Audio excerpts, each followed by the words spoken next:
Welcome everyone back to another episode of Q&A with Sharon's son George. I was my mother's caregiver. Unfortunately, she was diagnosed with Parkinson's disease and passed on 1/1/2020, but we started together for Sharon.com in her memory.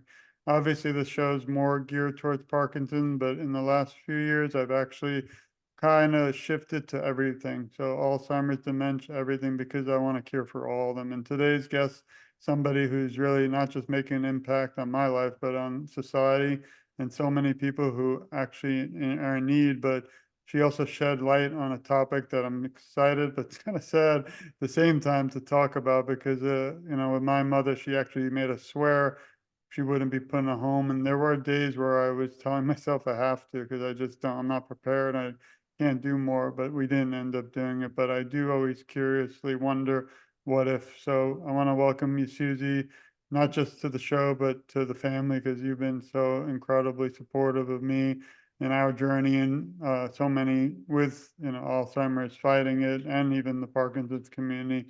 We will send our love again as many times as I can, and to you and to your whole family and to everyone in your life, because you mean so much to so many. So welcome again.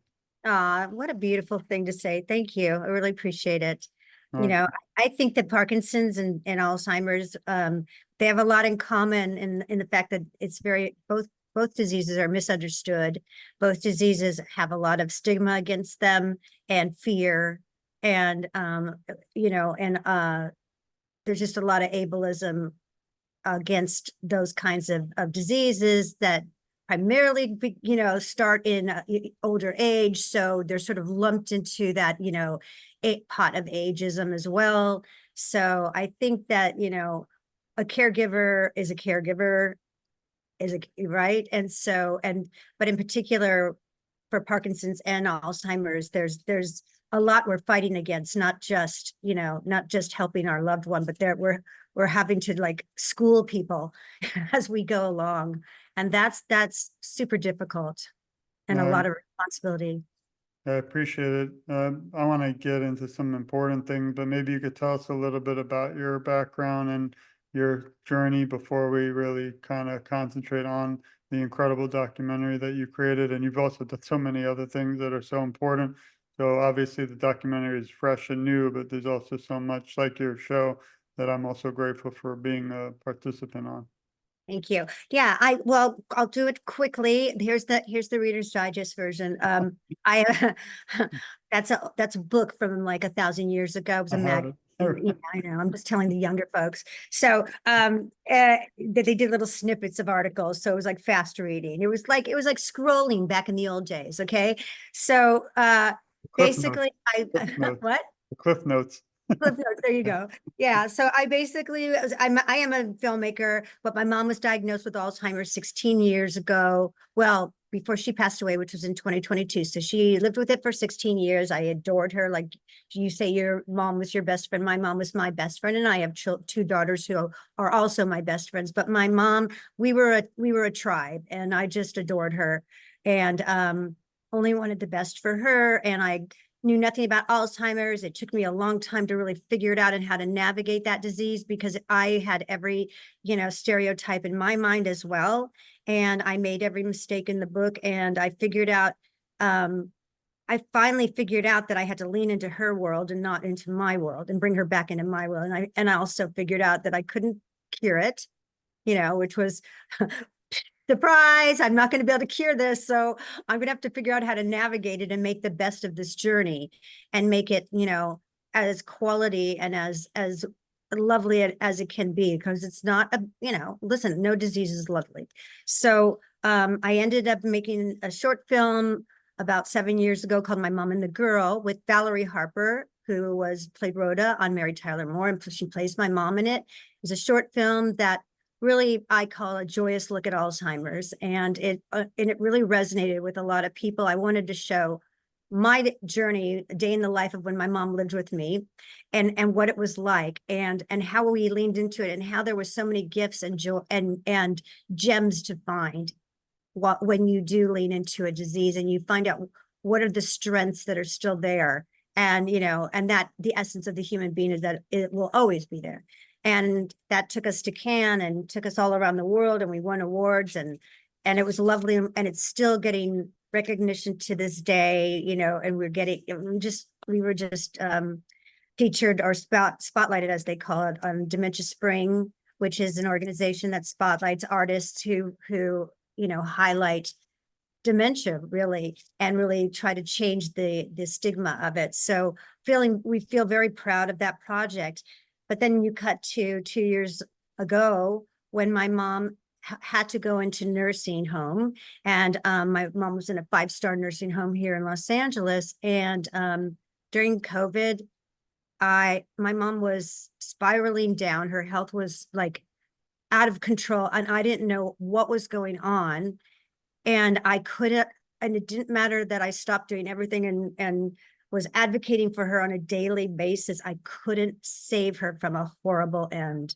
And I don't, you know, death is not a horrible end in itself. Death is death, and death is what we all face. But her last 6 months, I wouldn't wish on anybody. And so I thought, I've seen too much. I was there, and I experienced all the things that are wrong with this system. And I need to do something about it. And that was the birth of No Country for Old People. I love it. I mean, it's such an important story and journey to share. I kind of think of myself when you were, you know, watching the show, the documentary, because the problem with Parkinson's is many state in the medical community, you don't die of Parkinson's, you die with it. But my mother had no other medical issues. She was only 69. But like you, the last 7 days of her life, she had a heartbeat, but nothing else. And it's almost something that I don't share a lot. And that's why I did the book. I didn't really want to write a book. I just kept, like, you know, the last year journal as a caregiver, what I was feeling, all the emotions, and I didn't know how to say it. And I don't really talk about that part. So I say, just read the book, and we don't accept money for everything that we get, donate right back to the Parkinson's community. So anyway, but one thing with Alzheimer's, is that considered an end of life disease, or is it something that someone can live for many years with? Well, it is an end of life. No one escapes Alzheimer's. You know, it does have its progression, and it does, you know, end up really just obliterating, you know, every part of your cognitive abilities, including, you know, those that control your physical body, and you know, and eventually your you know, your very essence of living, which is your breathing and your heart. So it does take you out, but it takes people out in many different ways, and how long it takes is different for everybody. They don't know why, but often people with early onset, you know, people that get it in sometimes even in their 40s, it often is a very quick exit.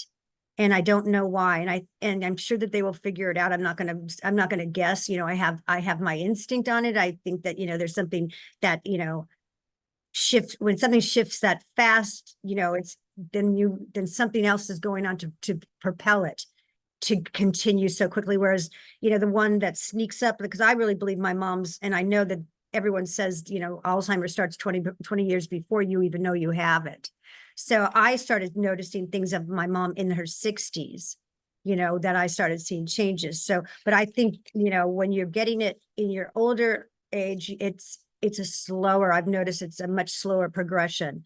And because of that, it makes it tricky, because we need to understand that although part of the cognitive abilities that you're used to, your rational thinking starts to go away way before your emotional parts of your brain go away. And so you can't, you know, we can't ignore people and treat them as if they don't exist, like they're brain dead, because part of their brain isn't working. So you have to realize that we readjust how we communicate with them. We readjust and you know, and also, I'm sure you know this just because you're such a tender person, you know, the soul is very powerful.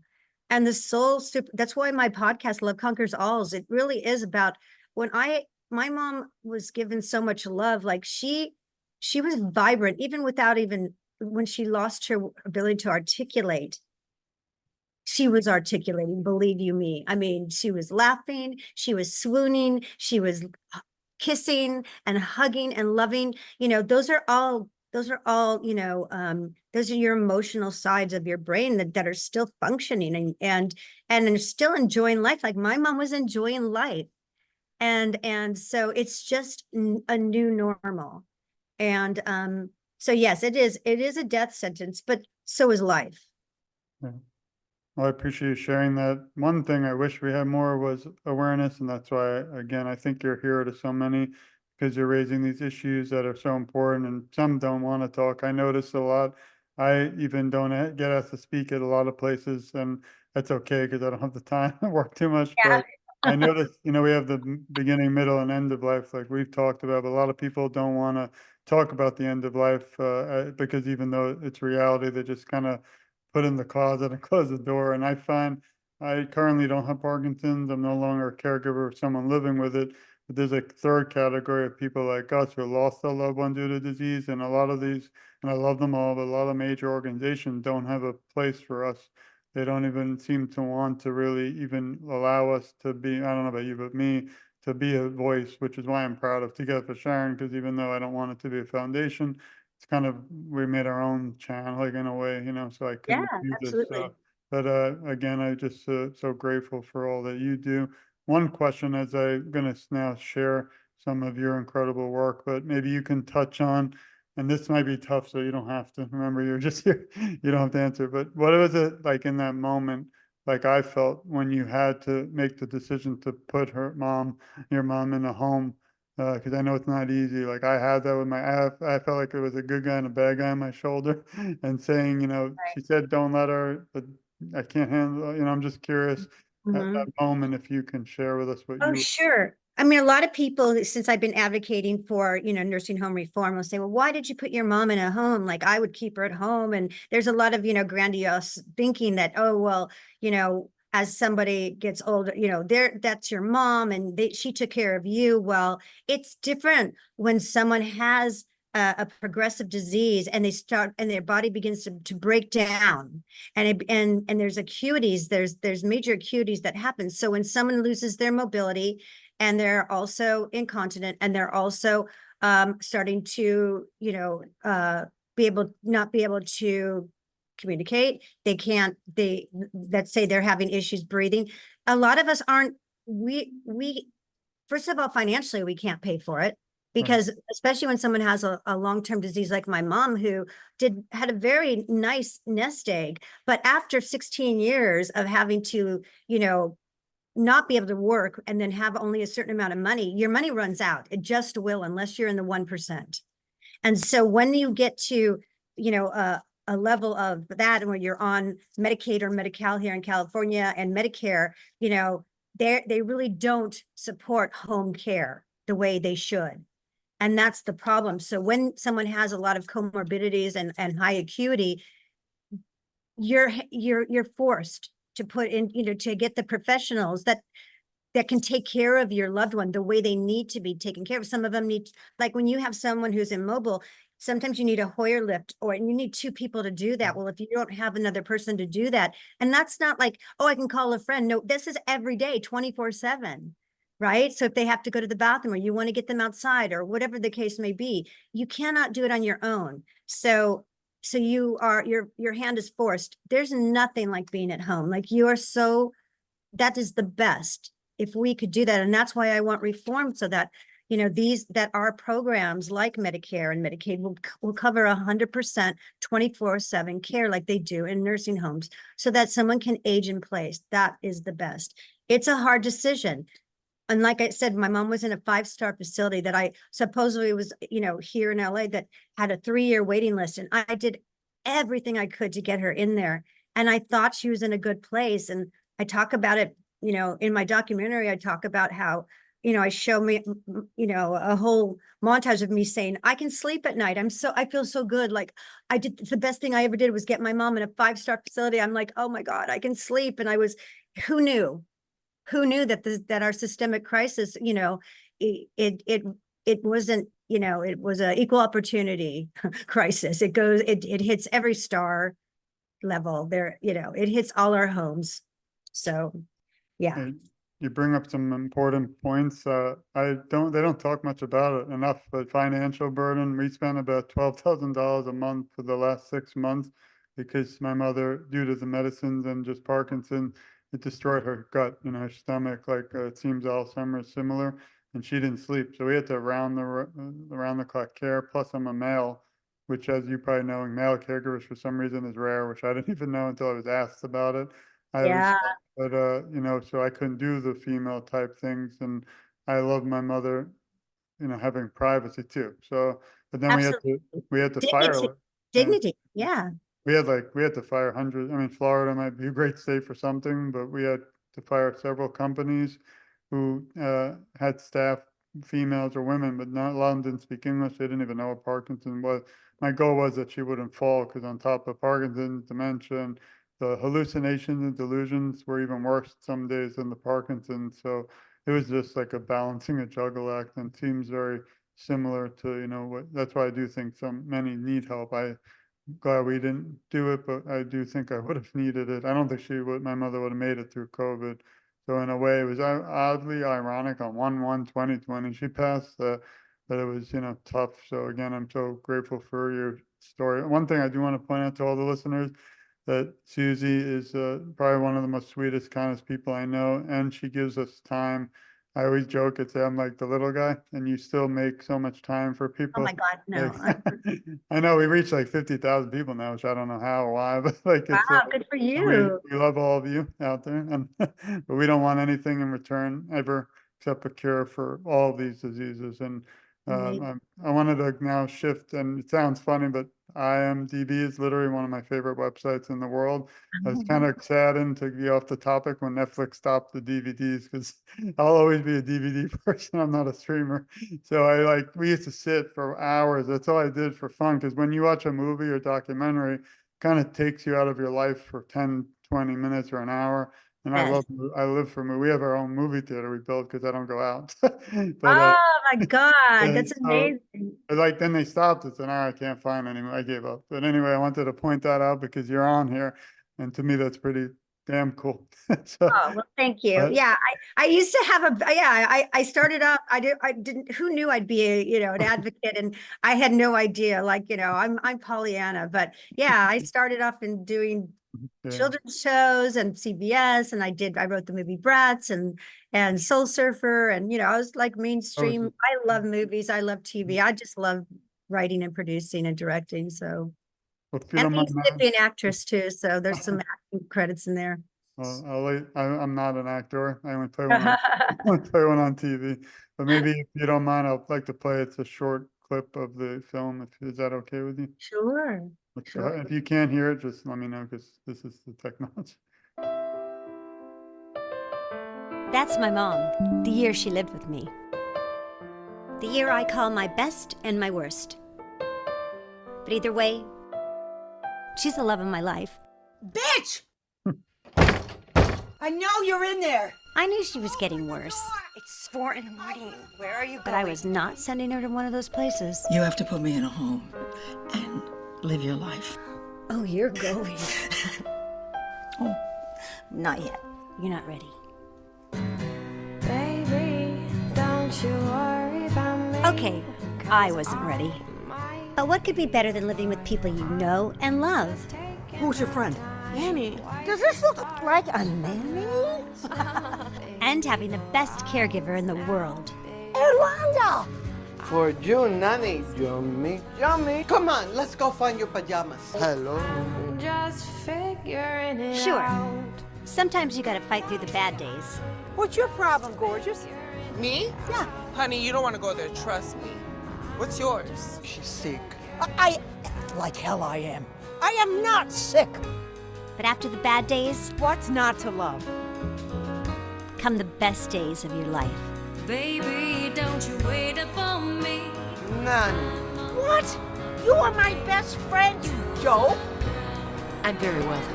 I mean, I'm just saying. Think about it. Oh, I will. It's good, isn't it? It's one of my favorites. Well, don't rush away. What are you doing? I'm not saying it was easy. Get away from me! Who are you? I'm saying it was worth it. Mwah. I love you.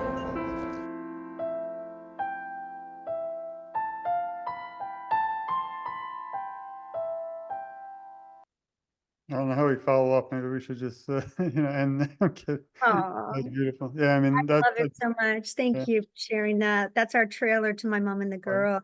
Yeah, and then we'll move to the current one, but I do want to share everyone, your social media is incredible. I'm a follower, I always share it, but if everybody wants to contact, you can go on Instagram at Susie Singer Carter, and she's really everywhere, which is amazing.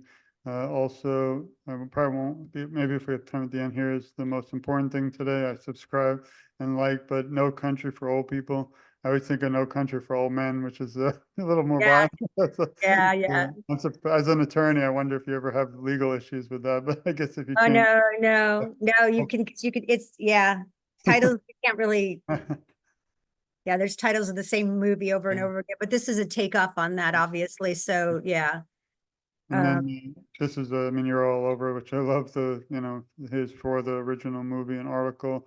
And also one of my favorites, your show. And I had the honor to be a guest and with Don. And I recommend everyone to look up the podcast at gogirlmedia.com/love-conquers and -alz-the-podcast. So it's an incredible place to not just learn about Alzheimer's, but so many other areas and I like that you tackle tough topics like hospice. We just had a doctor on about medical marijuana, which is kind of like today's kind of getting to be able to talk about, but it was almost like criminal, even just to discuss, which I think is sad because if it'll help someone who's suffering, I'm for that. And I think it should be up to the person. It didn't work for our case. We did try it with my mother. We had the license in Florida and we went through everything. And that was a funny story, which you might have seen in the book. But as a police officer, I was kind of scared and paranoid to go into one of those places. Yeah. That would be a good comedy if you ever had time. But let me just see. It is only if you don't. Well, let me just ask you. I do want to play this next, but is there anything that? Well, actually, one major question is how do we get more documentaries on Alzheimer's? But specifically, and I'd love to talk some other time, but there's nothing, in my opinion, for Parkinson's at all. I thought about making one about my mother's journey, but it's very difficult. Like I said, just me. I don't know much about it, but I'm curious why we don't have more on Alzheimer's, dementia, and nothing except for Michael J. Fox, who released something 2 years ago on Apple TV, which was beautiful. I don't feel or remember that there's like literally anything for Parkinson's documentary. No, I don't either. I don't either. I think that Michael did a really good service by being so transparent and showing his journey as much as he could. I just think, he's just done tremendous because if you have, fame is a double-edged sword. And, I think if you can use it for good, because it does, the reach that you have as a celebrity it's incomparable because you can't get that reach. Most of us can't get that reach. So having somebody like that to be the flagship for a cause is always so powerful. And I just think he's an amazing person. So I think that he's done a great service. There's always room for more stories. Documentaries, mine is it's a very heavy hitting because I'm tackling a system. I'm using, and I'm telling my mom and my story, the last 6 months and using that as the thread so that, because you always need to touch people's hearts because there's certainly been, I'm sure, stories on Parkinson's disease, and but in a clinical way, the same as Alzheimer's. It's always been, in a sort of like, even like Maria Shriver did a docu-series, one of the first on HBO, like I want to say like 15 years ago, that was, outstanding. And there was nothing else like that. And she documented like, I think maybe 4, 5, 6 different families, if I remember correctly. But, then after that, there was none. Right. So, and those are the kinds of things when you're telling someone's story, then now you can talk to people's hearts. But if you're just talking about numbers and statistics and the biology and this and that. Some people might find it is interesting. Most people are going to flick by it. Right. And so stories are powerful, and you'll do it when you're ready. It's a lot of work. I mean, documentaries are a lot of work because they're not money makers. Right. That's the truth. They just aren't, because, unless there's, unless in the rare case that you have maybe someone who is a big star and that it's their story, they might make some money on it. But for the most part, they're passion projects. Well, if you ever have an opening for someone for Parkinson's and our journey, keep me in mind. But the really sad thing is that I am shocked in a way in the last few weeks, all these incredibly famous actors are coming out for the first time, like Ryan Reynolds, big time people. There's a few others that just started talking on, NBC and the big stations that their father had Parkinson's or has it. So it's really interesting. I try reaching out, but it's hard to find them. It's very hard. Yeah. Willie Geist too, his father. I mean, even political world, the national plan to end Parkinson's disease just passed. It was almost like a boilerplate from the Alzheimer's bill, but it's the first time in U.S. history. It's almost kind of comedy. Like, how could it be the first time a bill ever in U.S.? So we're like living through history right now. That passed, unanimously. The president signed it just a few weeks ago. But Chuck Schumer, the the majority leader of the Senate, his father, I believe, has it, or mother. More and more, Muhammad Ali and this and that. But it's Yeah. I'm worried that it's kind of progressing faster and more people are learning. I mean, I don't bring it up a lot because I don't really want to talk about the politics, but even mentioning that President Biden might have it or does not brought national attention to Parkinson's, which is awareness, even if it's for a sad type of cause. So anyway, I think my book, and I wouldn't accept a penny and I don't mind spending on it, but would be a great journey and a story. And actually, sadly, in a way, I documented the last year of her life with video and film, and I never shared it, and I still haven't. I only did it because I thought maybe if the medical community ever needed it, but I would probably, use it in a documentary, but I kind of didn't want to because I didn't want it to be remembered for that. But I think it's so important to share that and to show the story, to reach people. But that's I agree. I think that, and also I have I've always had I feel very strongly about, allowing people to have their dignity even when they don't have control of it. And I had a big issue with my own self, just, with the videos that I took of my mom.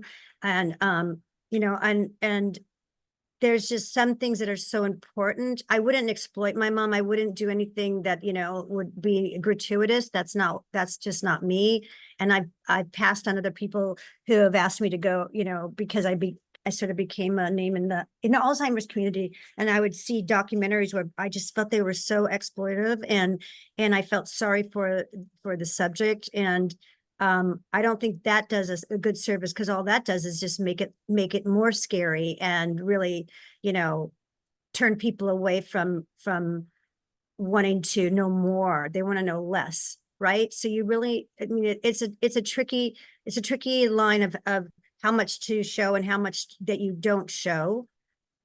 But, I hope that is my talent and that I've done the right thing, and that it's powerful. And I think from the bits that we've screened in our community, the response has been tremendous and very powerful. So we feel good about it. And I hear what you're saying though, and I don't think you ever would show the wrong things because you're so conscientious about it. So whatever you do show, I'm sure would be necessary and important so that people can understand that they're not alone. Yeah, that's what this is all about, because I did feel alone as a caregiver. My mother did also as diagnosed, but this moment, I hope you don't mind, I wanted to play the new one that we're here for today. So everybody enjoy this. Okay. I'm an award-winning. Hi there, I'm Susie Singer Carter, and I'm an award-winning filmmaker and a caregiver advocate. And I just wanted to take a little time to tell you about my latest project. It's a documentary called No Country for Old People. It's a film that's going to chronicle the last 6 months of my mother's life. My mother, Norma, who lived with Alzheimer's for 16 years as she suffered and eventually lost her life in July at the hands of a 5-star nursing facility in Los Angeles. The documentary will provide information and insight into a broken system where substandard care is driven by a chronic lack of sufficient staff, even at the highest rated facilities. This failure of care, largely paid for with public funds, is responsible for the vast majority of the poor, sometimes shocking treatment given to our most vulnerable, to the people that we love. Well, I'm honored to work with the recently retired Assistant Attorney General Rick Mountcastle, who served for over 32 years as a federal prosecutor in Virginia. And he's also a bona fide hero. Mr. Mountcastle is the subject in the Hulu miniseries Dopesick that recounts the case he led against Purdue Pharma for falsely marketing OxyContin. Well, he also led the investigation against Abbott Laboratories for its false marketing of Depakote to nursing homes to mentally tether residents. My mother was given this drug and the effects were devastating. No Country for Old People is a critically needed film that will provide important information to nursing home patients, their families, and caregivers, and it's a call to action. But we need your support. So please consider making a tax-deductible contribution to the production and distribution of this important documentary through our partner, the National Consumer Voice for Quality Long-Term Care. You can scan the QR code with your camera, because although this is my mother's story, it could be yours. Yeah, I love that. And everyone, please again go to Susie's. I think I'll give you a minute towards the end to maybe tell everyone how to reach you and donate, but I think it's very important that everybody also supports you in this incredible cause, because like you just said, it's not only about your family and your community, but it obviously affects so many out there. So I'm so grateful again for you, your friendship, and just sharing that. Now we're gonna put you on the spot. This is the fun part of the show, but I'm not that hard. But so I wanted to see if you could answer a few of these questions for us. But first one is can you list 3 words that describe who you are? Oh my God. That's the number one answer, I guess. Creative, loving, and extremely sensitive. I love it. This one's an interesting one because you might have many, but is there one moment or most memorable moment that stands out through most of your work with awareness today that you could share? One moment? Oh, well, this is a running theme, but I guess the first thing I'll go with, the one that pops into my head, was when we screened the sizzle for this particular project, No Country for Old People, to the National Consumer Voice Convention almost a year ago. And it was a sizzle, it was 25 minutes to show the community, the people that have been fighting for quality long-term care for over 50 years, ombudsman associations and the long-term care associations and everything. And after the 25 minutes, Rick Mountcastle and I were up on stage and the lights came up and we got a standing ovation and there wasn't a dry eye in the house. And I got off the stage and there was a line waiting to hug me. And I hugged people who were crying on my shoulder, like full tears. And we were all crying together and saying, thank you for telling our story. And thank you for being brave to show the truth. So I think that I look at that evening as my fuel to keep going when I'm so tired and burnt out sometimes. And we have such a long road. Even though we're nearly done with this project, there's so much more to do. Yeah. We're still raising money, folks. So yeah, just to do the very ending and just actually mobilize a movement, because we need a movement. This isn't going to change from the top down. It's got to be the bottom up. So yeah, that is the hallmark for me. Thank you. And then this is an important one to me. I'd like to bring the people from behind the scenes out a little bit and thank them too. But who helps you during times of struggle? Because during the process with your mother, obviously it was tough, but also today it's not, I don't know if people understand, but doing this is not always the easiest. I think it helps me grieve, probably you too. Also helps now that I know your mom, and so many people will never forget. That's why I do it. So we're very similar. But who helps you during times of struggle, even today? And I was a caregiver along with you. what tips can you give those listening who are caregivers today? Oh gosh. Well, who's been my team? We call it Team Norma Mhm. was my daughters Madeline and Joey, and then my best friend forever, Don Priest, who's been my co-producer on everything I've ever done practically, and we are inseparable. And he is, has a heart of gold, platinum, and he's been there through every step of the way with me. When I was going through the whole thing with my mom, every step, he's just been through every step with me. And then, then it goes on, and I have so many wonderful friends that I didn't know were even like, when I needed them the most, they would just pop out of nowhere. And then also, can I just say that it's so interesting that when you put yourself out there, how many lovely human beings that you didn't know were in the world that come out and become your family. Yeah. And I have family all over the world now, who I consider family. I'm not saying that in a flip way. I'm saying, like, we love each other and they're there for me, and they helped me through my mother's death, and I've never even stood in a room with them. So I am grateful for that. So I think that is to remember that you're not alone, and to talk about your story, whether you go to an online support group, or whether you listen to podcasts, or whether you go to, your community center and there's an Alzheimer's support group or Parkinson's support group. It's like, oh, I don't want to go. Maybe, it's like it's taking you out of your life. Trust me, your life will be, my life has changed since my mom's diagnosis, and I'm a better person than I ever was. And I don't think I would be this person if I hadn't gone through this journey. And I wouldn't have met all these amazing human beings that I've met. So go out of your comfort zone and talk about your caregiving with other people that are going through it, because there is a community out there that is vibrant and loving, and they are a life support. Thanks. And if you could leave not just Parkinson community, but the Alzheimer's community, everybody out there, unfortunately, going through these battles, if you could leave them today with some words of encouragement, what would they be?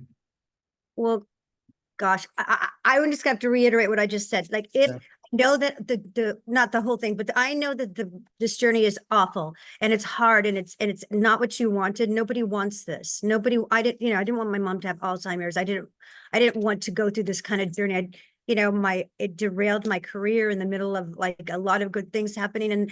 And there was part of it that you're like, gosh, this is my life. And yeah, it sucks. There's certain things that you thought you were going to do and you don't do, but it doesn't. But at the end of the day, when you realize what it really puts priorities into focus, and what, and it really, it is a gift. If you can look at it as a gift, if you can embrace what you're going through as a caregiver, I promise you, you will not regret it. Like, I don't regret a single second of caregiving for my mom.